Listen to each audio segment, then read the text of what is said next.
All right. So, welcome to video number 7. In this video, I'm going to focus on prepositional phrases. Okay? And I want to begin very simple, with two words. And these are two special words, right? Because I have a subject and I have a verb. Which means what? It means that I have a sentence, right? A sentence only needs two things, a subject and a verb. This is a sentence. I could have a period right there, and it would be a sentence. Does everybody agree? All right, very good. So I'm going to talk to you about two groups of words. This is the first one, okay? And these two words, I work, we can call it a sentence, but we also can call it a clause. Right, Yvette? Right. And a clause is a group of words with a subject and a verb. Subject, verb, clause.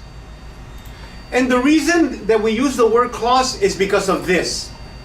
What if I say, I work whenever I need money? I work, subject and verb, whenever I need, subject and verb, money. So I have two sets of subject and verb, huh? So it would be awkward to say, this sentence has two sentences. And that's why we use the word clause. Because in one sentence, we can have 2, 3, 4 clauses. 4 groups of words, each one with a subject and a verb. Okay? All right, very good. Now, I work happens to be an independent clause. And an independent clause is a clause that can stand alone as a sentence. That's why I can put a period, and this would be a sentence. Hey, I work. Okay? So this is an independent clause. Now, I'm going to compare this with another group of words, which is called a phrase. Well, I went ahead of myself. I had to explain. If I put when I work, that's not an independent clause. Because if I tell Luis, when I work, and I stop there, it's not a complete message. Because Luis would be waiting to tell me, for me to tell him what I do when I work. So we call that a dependent clause. Okay? Which is a clause that cannot stand by alone as a sentence. A clause that cannot be a sentence. Okay? All right, very good. So, we're talking about clauses, and I'm going to come back to clauses at the end of this presentation. At the end of this presentation, I will be mentioning dependent clauses. But right now, I want to tell you about a phrase. Okay? A clause is a group of words with a subject and a verb. A phrase does not have a subject and a verb. A phrase is a group of words that has a single meaning, one meaning. 4 or 5 words, they have one meaning. And it does not have a subject or a verb. Too fast. All of these are phrases. During my lunch hour. I work during my lunch hour. So this is the message of the sentence. And when do I work? During my lunch hour. Okay? So you see, it's got 4 words, and together they tell you when I work during my lunch hour. And this one has more words. I work in a small and dusty office. Okay? This one has two adjectives. A small and dusty office. I work near your neighborhood. Near your neighborhood. I work by the post office. I work on computers. Okay? So you can see that these are groups of words that can come after a verb, but also before the clause. Before the clause. I can say, aboard the train, I work. Aboard the train, comma, I work. I can say, at 7 o'clock, I work. From 8 to 5, I work. Despite my injury, I work. Because of my elderly parents, I work. And here's a gerund. Without stopping, I work. Or I work without stopping. Okay? All right. So, these here, if you look at them, what they have in common is that the last word is what kind of word? A noun. A noun. All of them. All of them. Noun. Computers, office, neighborhood, office, pressure, hour, nouns. Okay? But not all of them. Not all of them. The ones below, they have, I work for everyone. I work by myself. I work against anybody. I work alongside them. I work with anyone. Now, these words at the end, what are they? Pronouns. Pronouns. But a specific type of pronoun. Object pronoun. On these, we cannot use subject pronouns. We cannot say, I work for he. I work for they. No. You can say I work for you because you can be both subject and object. Okay? But in these phrases, we can only use object pronouns. Him, her, anyone, them, me. You can use it. Okay? On the information that I gave you on pronouns, you know that there are some pronouns that are always objects. Always objects. But there are two groups of pronouns that can be both subject and object. So those pronouns, in fact, Douglas, if we go to PowerPoint and we go to I have a second presentation on PowerPoint. If we go to slide number, I had their numbers, like slide 24, something like that. Pronouns, yes. Yeah, let's go down. Okay, right there, 24. These 27 pronouns, this is half of them, they can be subject or object. So these pronouns, they can be in prepositional phrases. Let me take the word with. With you, with it, with who, not so much with who, with whom, with nobody, with anybody, with somebody, with everybody. Okay? So these pronouns can be used in prepositional phrases. Okay? If you go to the next slide. Against no one, against anyone, against someone, against another, against others. These pronouns can also be used in prepositional phrases. Okay?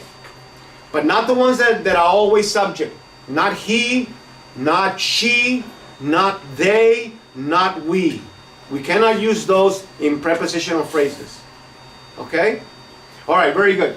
Thank you, Douglas. So let me come back to the other one.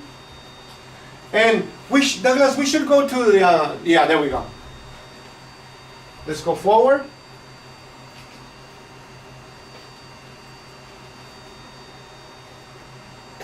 Okay, so can you go back to the one before? Because I want to just cover these. Between you and me, I work. This is an expression, when people say, between you and me, that means, so that nobody else knows. So that nobody else knows. Beside them, I work. Like you, I work. For her, I work during my lunch hour. Without him, I work by myself. Okay? So, this tells you that these phrases, they can come at the beginning of a sentence, they can come at the end of a sentence, they can also come in the middle. Okay? So, beginning on the next slide, I tell you things that we really need to remember about prepositional phrases, the facts about prepositional phrases. The first one is that these phrases, in fact, Douglas, let's go back to the one before so we can see the first word. Aboard, at, from, despite, because, without, between, beside, like, for, without, with, alongside, against, by, for, everyone, during, under, in, near, by, or on. These are called prepositions. Prepositions, okay? In fact, I have, I'm going to give you a list of them, and they're right here. Sandra, if you can distribute here and there like that so you can see them. Okay, so Douglas, let's go to the next slide. And the first fact that you need to remember is, for a prepositional phrase, two things are necessary. Only two things. A preposition and a noun. Or a preposition and an object pronoun. You have to have those two things. Two things. Okay? Alright, very good. The second fact is that the order in a prepositional phrase, the word order, is fixed. There's only one way to have a prepositional phrase, and that is to have a preposition and then a noun, or a preposition and an object pronoun. This way. It doesn't go the other way. Okay? The order is set. The order is set. Very good. They always begin with a preposition and they always end with a noun or an object pronoun. Okay? Second fact. The third fact is that you can have adjectives. Prepositional phrases can have adjectives. And they can have 3, 4, 5 adjectives. So with adjectives, a prepositional phrase becomes big. A prepositional phrase can be 2 words. On me. 2 words. Or it can be large because of adjectives. Okay? Now, you can have more than one noun. More than one noun and more than one object pronoun. I think that's the next fact. But on adjectives, they are optional. They don't have to be there, but they can be there. They can be there, okay? All right. So, a sentence can have 2 or more prepositional phrases next to each other. Next to each other in a series. For example, this sentence says, prior to going home. Prepositional phrase. And in fact, I'm not sure if I would stop at the gerund. Prior to going. Yeah, I think it would stop at the gerund.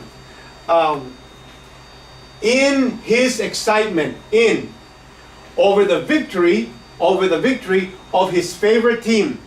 4 prepositional phrases in a row. Okay? He tripped in front of a female police officer. Here are two adjectives. Okay? This sentence, the subject and verb is he tripped. he tripped. And the rest of it is all prepositional phrases. We use them a lot. And they're very good to use because they add information. They add information. Before he went home, prior to going home, because he was excited, in his excitement. Oh, why was he excited? Over the victory. Over the victory. Who won? Who won? Of his favorite team. So prepositional phrases as information. One more piece of information. One more piece of information. One more piece of information. You see? So that you don't have to write a separate sentence to say, oh, he was excited. His team had won. You can do that if you want, but you don't have to. You can use prepositional phrases. Okay? All right, very good. So you can have 2, 3, 4 in a row. In a row. If you have them, look at, there's only one comma. In his excitement over the victory of his favorite team. There are no commas between them. So it's not like, okay, I bought a car, comma, a box, comma, a toy, comma. This one has a comma because we call it a introductory prepositional phrase. Introductory. But look at the other ones. No commas. And that's correct. Okay? All right, very good. The next fact, fact number 5. I mentioned that a prepositional phrase can have more than one noun or object pronoun. For example, my mom is proud of her sewing and her cooking. This is one prepositional phrase, not two. Because there's only one preposition. And these two gerunds are connected by and. So this is one prepositional phrase. Gardea was upset with anyone and everyone that day.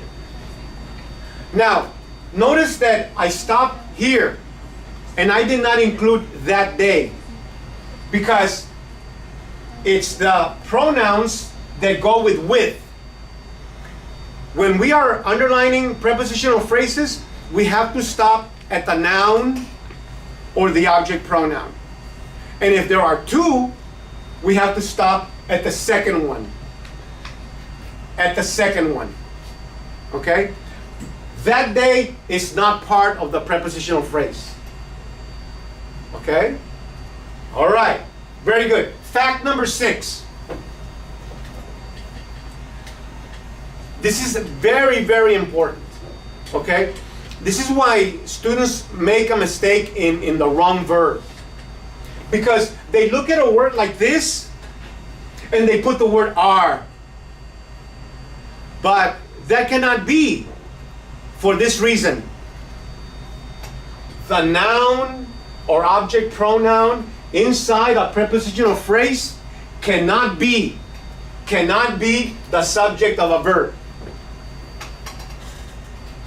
All these words that are part of the preposition, they cannot be subjects of a verb.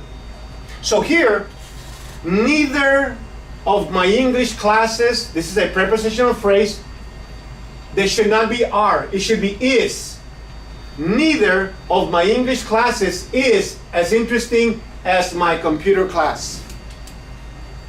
This is a very important thing. This is why it's very important to know about prepositional phrases because it'll help you figure out which verb should go with the subject and what word is the subject. Here the subject is not classes because classes is part of this prepositional phrase. The subject is the pronoun neither. Okay? This rule, I'm going to be reminding you of it. So the sooner you learn it, the better. Okay? All right. Fact number 6. Sometimes there's a word in a sentence that's one of the ones in the list. One of the 61 words that I gave you. But there's no noun or no object pronoun that goes with it. For example, take this sentence. Birds fly over houses and trees. Here there are two nouns, right? Two nouns. But if I say our aunt and uncle came over, over the house, there's no noun, there's the period.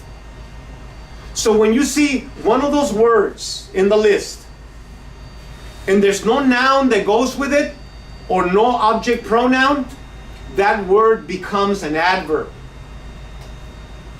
That word becomes an adverb. I was standing at a store, and this is a true story.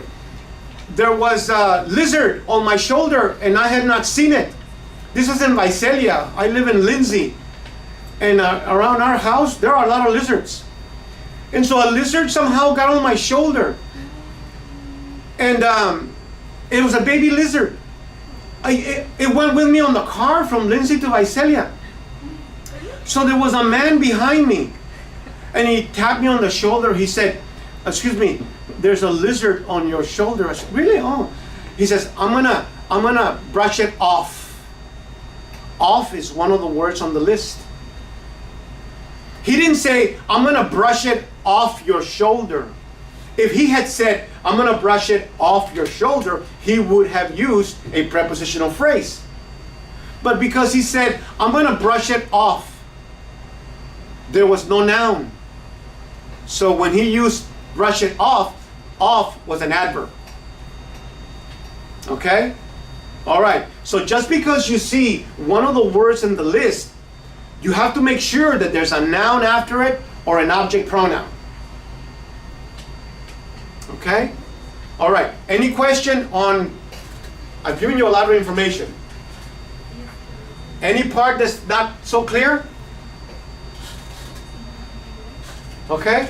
All right. So do I have a fact 7? I don't think so. No. So here are the 61 prepositions that I have on the list that I gave you, okay? And so you can see they're in alphabetical order, I think. Aboard, about, above, across, against, along, alongside, amid, among, apart from. This one has 2 words. From is a preposition, but some have 2 words. Apart from, around, at, behind, below, beneath, beside, between. Are any of these words new to you? Are any that are not so clear? Which one, Jessica? 10. Pardon me? Number 10? Apart from. Together, it's the first time I said to. They're not 2 words. Oh, 2 words. 2 separate words. There's a space there, no? Yes. And 15? Which one? 15? 15? Beneath. Beneath is a nice way of saying below. Yeah. Beneath means below. How about number 8 and B? I'll go to number 8. But there's an expression, for example, that says, "Oh, that is beneath her. That is beneath her. Something that she would not do. It is beneath her." Like what? Beneath. Beneath. It's a nice way of saying under. The computers are beneath the table, below the table. Also, we have 3 words: below, under, and beneath. The same? Yeah, yeah. But beneath can mean under in a way that is not so physical. For example, Kind of like surrender. pardon me? Kind of like surrender. Surrender? No. I believe. Or surround. I mean, like, got here, like, from royalty, like, beneath. I have here, like, from royalty, like, beneath in front of him, like, Yeah, yeah. That's a good example, Angel. In countries where there are nobility, they say that the common people are beneath the loyal people, the royal people, the nobility. Beneath, yeah. They're not physically below, they're not physically under, but in society, yeah. Amid is like between, but a little different. Let's say that there a fly came by Or yellow jackets. Those are bugs that they can bite us. Let's say a bug came in and the bug flew in between Luis and Jessica, and then the bug went like that, you know, deciding who the bug was going to bite. And so the bug would be flying amid the students. Amid the students. So it's kind of like around. Or between? No? In the middle of. On the Okay. middle of? Yeah, in the middle of. We use it when there's like smoke. And when there's smoke, then it just spreads all over, no? Like in a fire. And so we can say the firefighters were walking amid the smoke. They were trying to find victims amid the smoke, in the middle of the smoke. But in the middle or between, we use it like between two things. But amid is in the middle of many things. Okay? Any other? Among? Among. Kind of like amid, but in a different way. Among means together with. When the teacher was returning the papers, he had to walk among the students.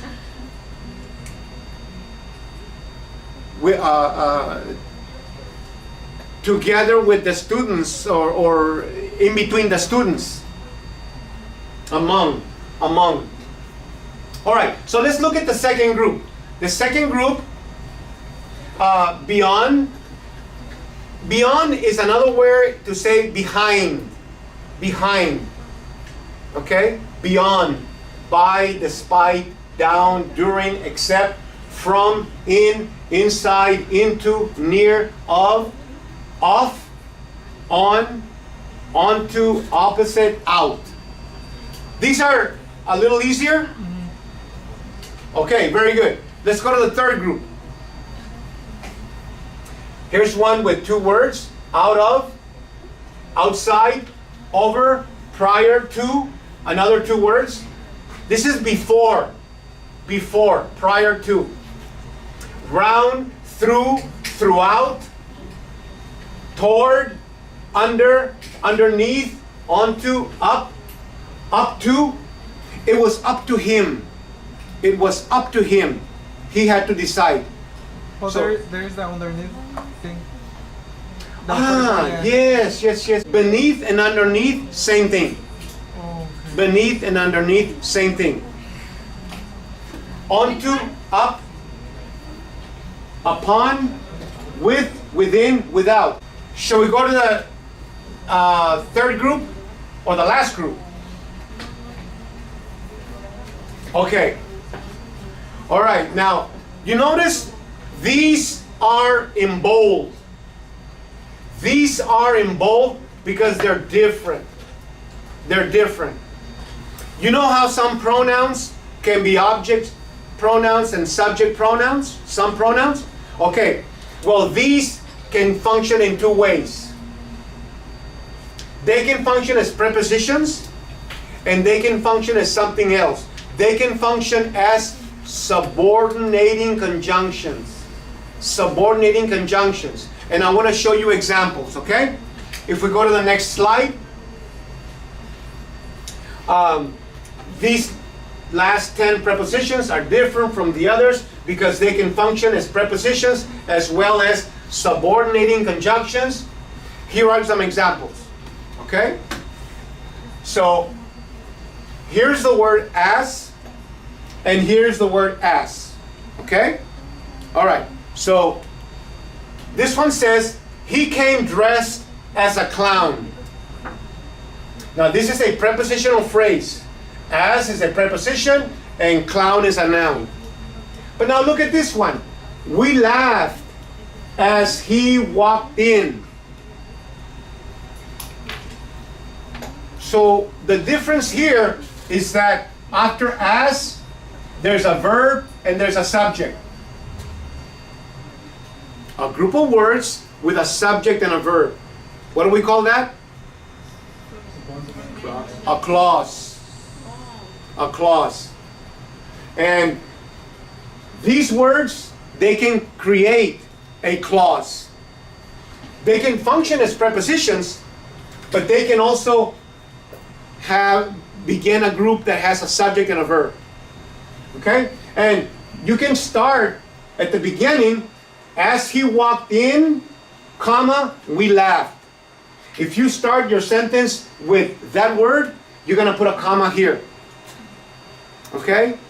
And this is a dependent clause, because if I said, as the teacher walked in, as the teacher walked in, what happened? If I don't mention what happened when the teacher came in, it's incomplete. Dependent clause. Okay? All right, very good. And so, subordinating conjunctions create dependent clauses. Dependent clauses. Here's the word after. I left after the celebration. No verb, no subject. Prepositional phrase. But if I say, we left after the party was over. Adverb. We have after, but we have a verb and we have a subject. So we have a clause. Okay? So when we see this word, and this word, we're going to have to be careful. Is it being used in a prepositional phrase or is it being used in a clause? And if we're identifying prepositional phrases, we're not going to underline this because that's got a verb and a subject. You see the difference? All right, very good. Third example. Because of. In a prepositional phrase, we're going to use the word of. Because of. Araceli. Mr. Rivera, I'm sorry.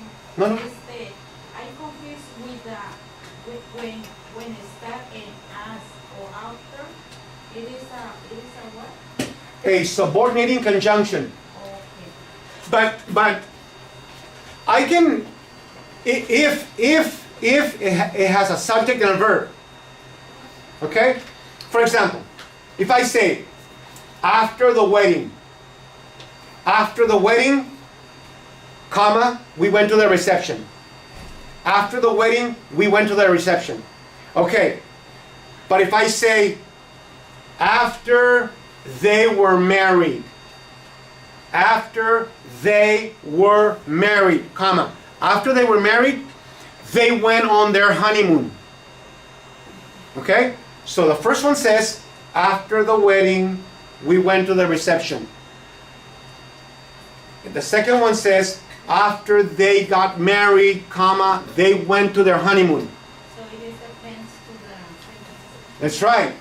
If there's a subject and a verb, after they got married, that's a clause. But after the wedding, it's just after the wedding. Prepositional phrase, noun. Okay? So the difference is whether there is a subject and a verb. Very good. So this example says, because of the rain, I didn't have to wash my car. Because of the rain. No verb, no subject. Prepositional phrase. I didn't go outside because it was raining. Subject, verb, clause. Because it was raining, I didn't go outside. Clause. Okay? All right, very good. And I think I have 3 more examples. It's like the subordinating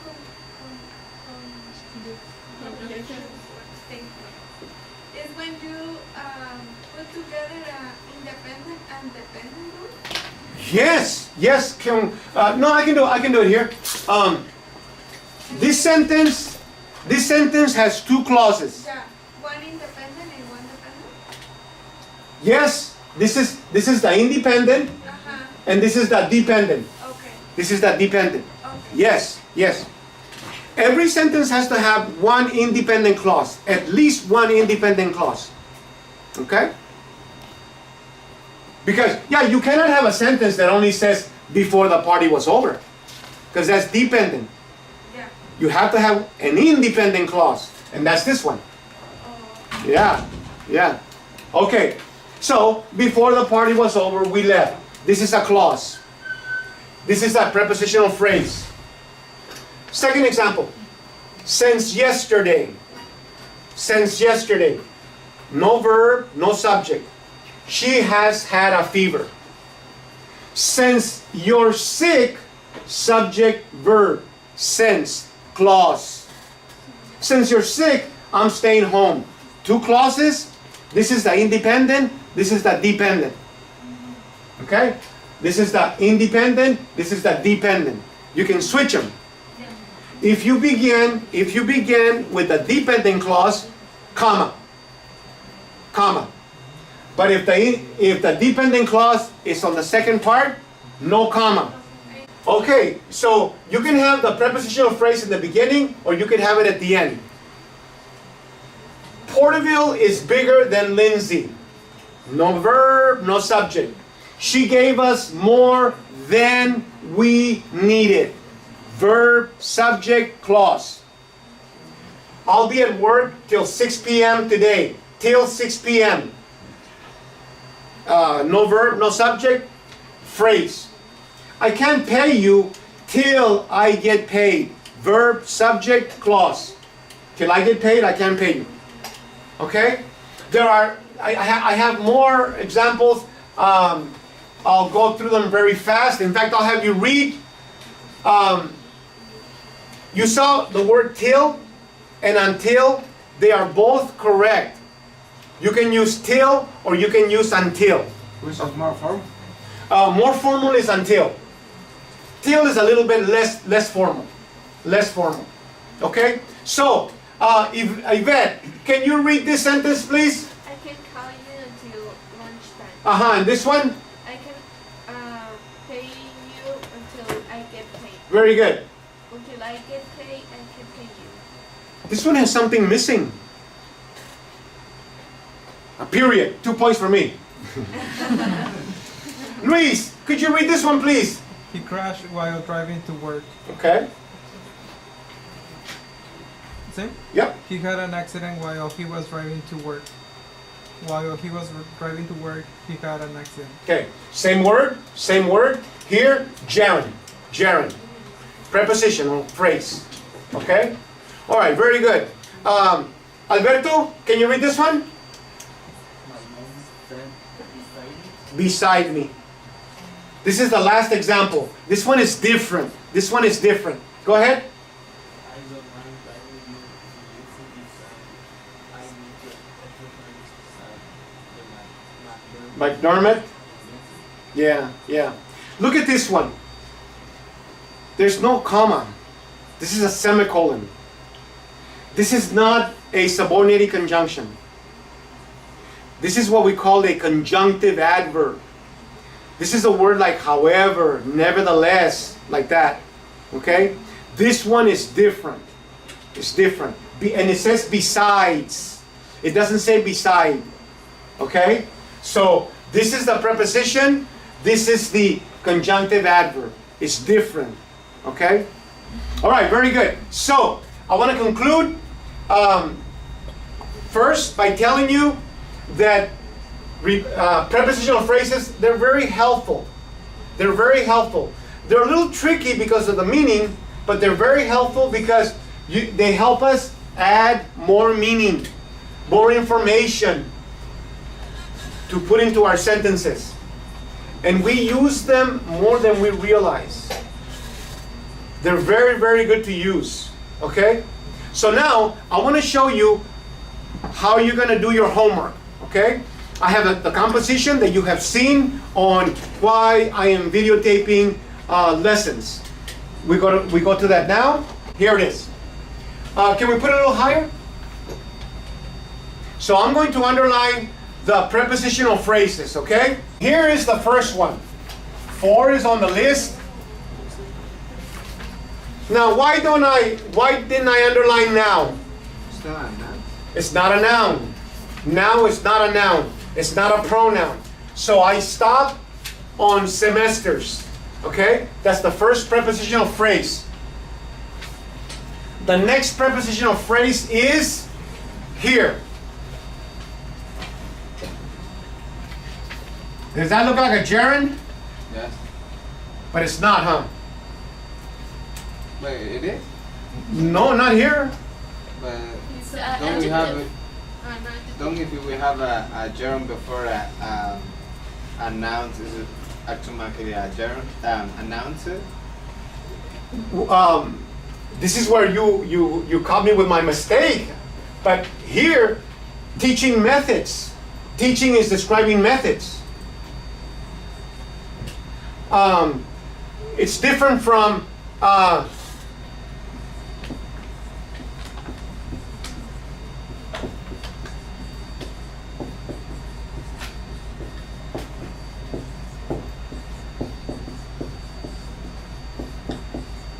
this is a noun.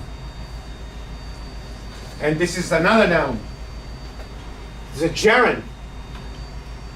Gardea likes this activity, and he does this activity with students. But this is an adjective. Does everybody see the difference? Yeah. Right? Okay. So there's no prepositional phrases here.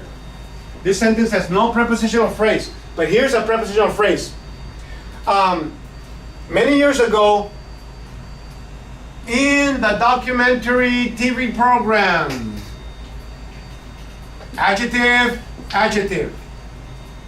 Okay? I go to the noun. In the documentary TV program called 60 Minutes, I saw a portrayal of... So I have a question. Question. So in that one, in the documentary TV program called 60 Minutes. So call is like a Adjective. Yeah. Because no one called. It's an adjective. Yeah. Okay? All right, the next one. Of is on the list. Of. Tell me when I should stop. Tell me when I should stop. Professor, yes. Yes. Who taught French. He would often arrive In class, in class, disguised as a famous Where do I stop? personage. Personage. Yes. Another one. As the leader. I won't include Napoleon. It's just the leader. The leader. This is what we call. But the leader is describing. I know, but Napoleon is a separate noun. But they're not. It doesn't say leader and Napoleon. This is what we call an appositive, and I haven't talked to you about appositives. But this is an appositive. When it describe and this is describing is a military. Yes, military is an adjective. I don't need Napoleon. I don't need Napoleon. No. Because if there was the word "and" right here, then you would include it. Okay. Yeah, but there's no "and," so we stop on leader. Okay. All right. So this is how we are going to do it. So we go to the next section. Okay, we stopped at leader, or the philosopher Rene Descartes, and he would conduct class speaking in a voice of that individual. His students told the 60 Minutes reporter that the teacher made the class come alive. No prepositional phrase. And they became more interested in what? I think so. There's a subject and a verb, but that's over here. In what? Two-word verb. So yes, in what? In what? In what is a pronoun? What is a pronoun, right? Okay, but the rest of the sentences is not a prepositional phrase. Yes. No, because Okay. a prepositional phrase does not have a subject, does not have a verb. It's only in what. Yes, And it's finished. yes. The preposition and the object pronoun. Okay. Okay. So here, only two. Only two. All right? Next section.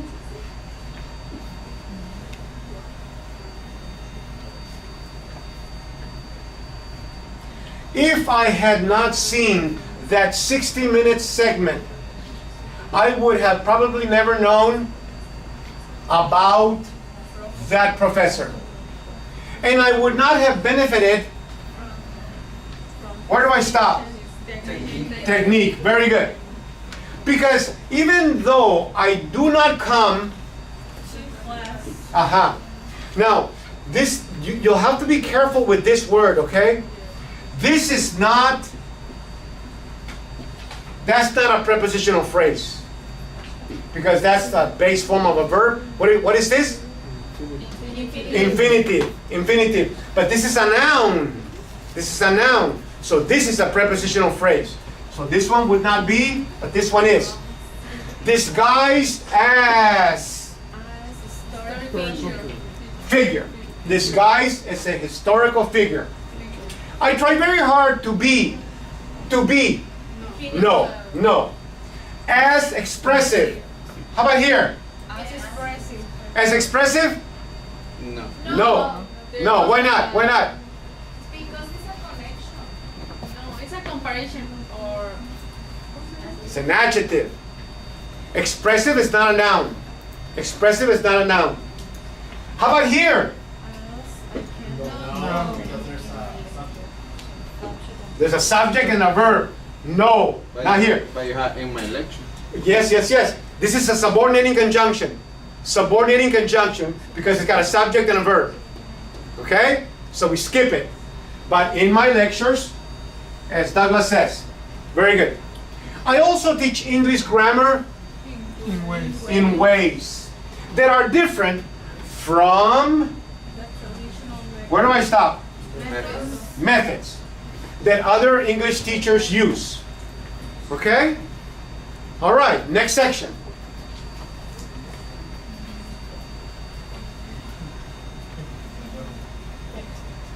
And it is my sincere hope that if other teachers see my videotape lessons and lectures on YouTube, they will find them instructive and helpful. I also hope that students in others. Look at this. 3 nouns. I could not stop here because it's got other nouns and it's got the word and. So this prepositional phrase has 3 nouns. I also hope that students in other schools, cities, and countries will find my lessons and lectures equally instructive and helpful. Prepositional phrase? Does anyone see one? No, I don't. For many years, introductory prepositional phrase. I have also had the dream. See, so here, there are 2 nouns. Teaching English, I don't go to English. Just to the noun, the first noun. So I'm also hoping that, and that's it. Many teachers are also teaching distance education courses now. Any prepositional phrase? So perhaps my videotape lessons and lectures will enable me to teach this basic writing class as an online class. Do you see a prepositional phrase? As an online class. Very good. I'm teaching only 1 class this semester so that I can have time to edit the videos and upload them onto YouTube as soon as possible. Do you see a prepositional phrase? Onto YouTube. Onto YouTube. And as soon as possible. That's not a noun. That's not a noun. That's not a noun. It's not a pronoun. So no prepositional phrase. How about this one? The student in this class. In this group.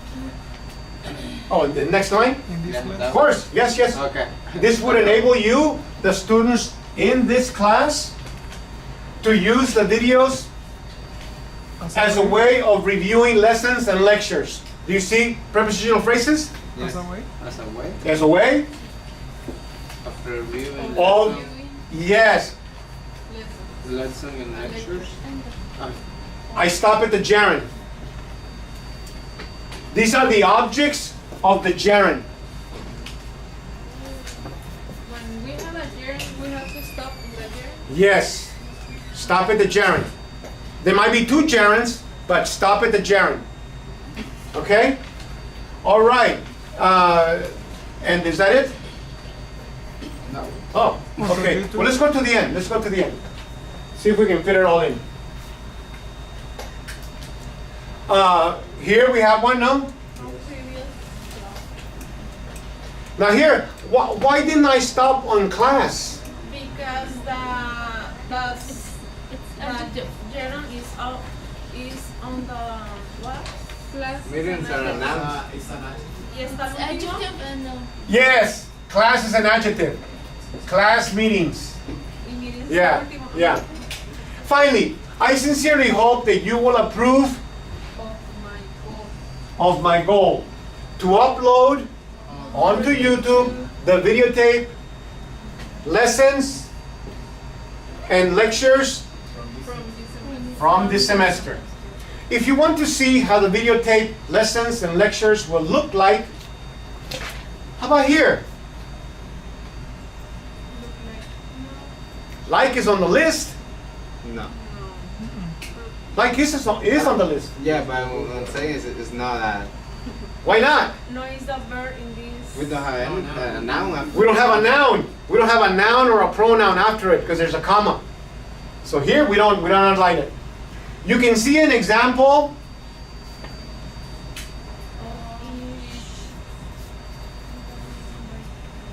By going. Stop at the gerund. Okay? By going. By going to this. And then there's one more. One more. Where's the last one? In the URL bar. Okay? All right.